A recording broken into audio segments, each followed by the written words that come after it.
প্রিয় শিক্ষার্থী, আজ আমরা আলোচনা করব পৌরনীতি ও সুশাসন প্রথম পত্রের প্রথম অধ্যায়ের একটি গুরুত্বপূর্ণ প্রশ্ন নিয়ে। যে প্রশ্নটি সিলেট বোর্ড 2019-এর মধ্যে এসেছে। প্রশ্নটি হলো, আমি উদ্দীপকটি পড়ছি, পরে আমরা এটা নিয়ে বিশেষভাবে আলোচনা করব। সাদ এই বছর একাদশ শ্রেণীতে মানবিক শাখায় ভর্তি হবে।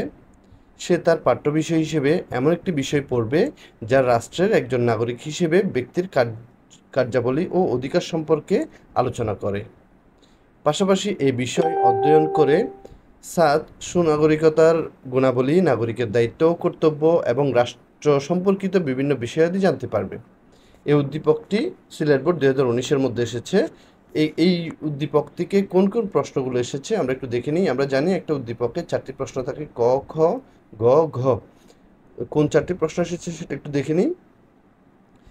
প্রথমে কতে এসেছে সিভিটাস শব্দের অর্থ কী, খতে সুশাসন বলতে কী বোঝায়, গতে এসেছে দুটি উদ্দীপক থেকে দুটি প্রশ্ন। প্রথমে আমরা ক এবং খ প্রশ্ন দুটি দেখে নিব এগুলোর আনসার কী, কারণ আমরা জানি এগুলো উদ্দীপক থেকে সরাসরি আসে না, এগুলো মুখস্থ বা মেমোরাইজ করে লিখতে হয়। তাহলে আমরা ক প্রশ্নের আনসারটা একটু দেখে নিব। সিভিটাস শব্দের অর্থ কী, এটার উত্তর হলো নগর রাষ্ট্র। এরপরের প্রশ্নটি হলো খ, সুশাসন বলতে কী বোঝায়, সেটির আনসার হলো তোমরা স্ক্রিনে দেখতে পাচ্ছ। প্রশাসনের যদি জবাবদিহিতা, বৈধতা, স্বচ্ছতা থাকে, এতে যদি জনগণের অংশগ্রহণ, বিচার বিভাগের স্বাধীনতা, আইনের অনুশাসন থাকে, তাহলে সে শাসনকে সুশাসন বলে। প্রশাসনের অবশ্যই জবাবদিহিতা থাকতে হবে, অর্থাৎ প্রশাসন যে শাসন প্রক্রিয়া পরিচালনা করবে, সে শাসন প্রক্রিয়ার মধ্যে অবশ্যই তাকে জবাবদিহিমূলক হতে হবে এবং সেই প্রশাসনকে অবশ্যই বৈধ হইতে হবে। বৈধতা ছাড়া কোনো প্রশাসন চলতে পারে না। এর পরবর্তী আমরা দেখতে পাচ্ছি এটাকে স্বচ্ছ হতে হবে, অর্থাৎ প্রশাসন যে কাজগুলো করবে, প্রশাসনের সেই কাজগুলো তারা জনগণের কাছে প্রকাশ করবে এবং তারা অবশ্যই স্বচ্ছ থাকবে তাদের কাজের মধ্যে। এরপরে দেখতে পাচ্ছি আমরা জনগণের অংশগ্রহণ থাকবে, অর্থাৎ জনগণ সেই কার্যাবলীর মধ্যে অংশগ্রহণ করবে। তারপর হচ্ছে বিচার বিভাগের স্বাধীনতা থাকবে, আইনের অনুশাসন থাকবে। আইনের অনুশাসন মানে হলো আইনের চোখে সকলেই সমান হবে। এই বিষয়গুলো যদি থাকে তাহলে সেই প্রশাসনকে আমরা সুশাসন বলতে পারি। এরপরে আমরা দেখব কি কি প্রশ্ন এসেছে। এরপরে দেখতে পাচ্ছি উদ্দীপক থেকে দুটি প্রশ্ন এসেছে, সেটি হলো গ, উদ্দীপকে উল্লিখিত বিষয়টির পরিধি ব্যাখ্যা করো, এবং গ, সাদের মতো তুমিও কি মনে করো উল্লিখিত বিষয়টি সম্পর্কে জ্ঞান থাকা প্রয়োজন, বিশ্লেষণ করো। এই দুটি প্রশ্ন আনসার করার জন্য আমাদেরকে অবশ্যই উদ্দীপকটি বুঝতে হবে। আমরা উদ্দীপকটি আরেকবার বোঝার চেষ্টা করব।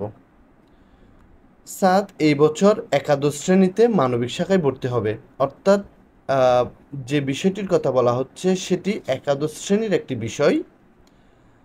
সে তার পাঠ্য বিষয় হিসেবে এমন একটি বিষয় পড়বে যা রাষ্ট্রের একজন নাগরিক হিসেবে ব্যক্তির কার্যাবলী ও অধিকার সম্পর্কে আলোচনা করে, অর্থাৎ নাগরিক হিসেবে।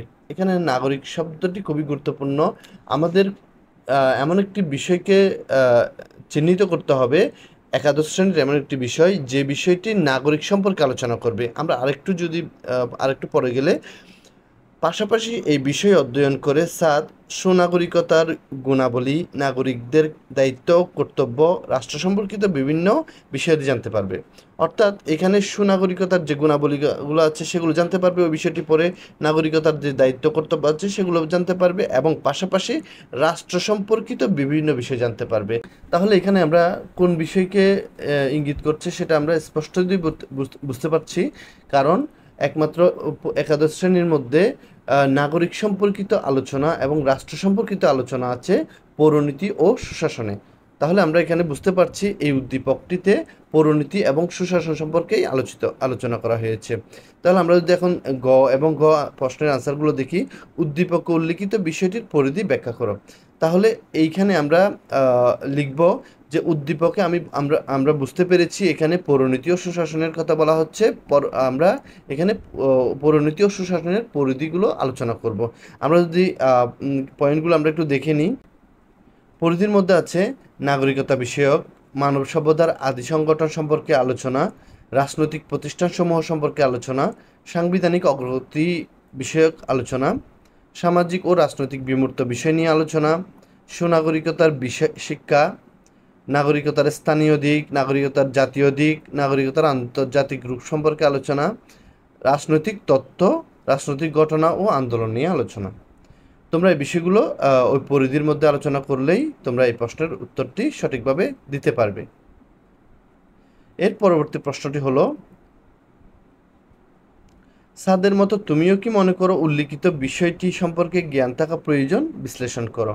তাহলে আমরা এটার আনসারে লিখব গ, হ্যাঁ আমি মনে করি। অর্থাৎ পরিণীতি ও সুশাসনের যে পরিধি আমরা এতক্ষণ বললাম, সেই পরিধি সম্পর্কে তোমরা বুঝিয়ে বলবে যে এই বিষয়গুলো আমাদের অবশ্যই জানা প্রয়োজন, কারণ আমরা যেহেতু একটা দেশের নাগরিক হিসেবে আমাদের কিছু দায়িত্ব কর্তব্য আছে এবং রাষ্ট্রের প্রতি আমাদের কিছু আনুগত্য আছে। সেই বিষয়গুলো পালন করার জন্য আমাদেরকে অবশ্যই পরিণীতি ও সুশাসন সম্পর্কে জানতে হবে। অর্থাৎ এখানে এই যে পরিধিগুলো আছে সেই বিষয়গুলো তোমরা এখানে আলোচনা করার চেষ্টা করবে।